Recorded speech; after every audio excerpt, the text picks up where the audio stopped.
Today we're going to do the use a FLEXTEND AC-KIT, and we're going to do a palm up bicep curl.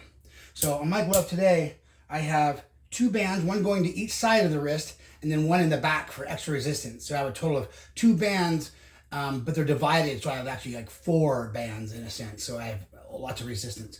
So you're going to start here at the bottom, palm up, raise your elbow 90 degrees to here, and that's it. A lot of people go like this and try to go all the way up to their shoulder.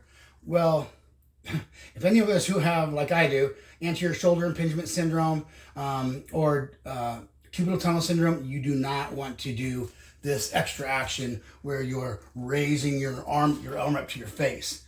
Because as soon as you do that, your front deltoid picks up the exercise here to 90 bicep. Beyond that, it's all anterior shoulder, and therefore you're going to get the anterior deltoid contracting and impinging. And also too, when you go up this high, what does it do? It causes less stress and strain on the medial elbow and causes the nerve to pop in and out of the joint. So you definitely don't want to do that. So today, palm up,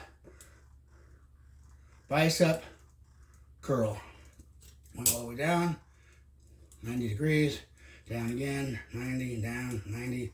I do anywhere between sets of 10 to 12. So great, thanks again, and I will be back next for the thumb up bicep.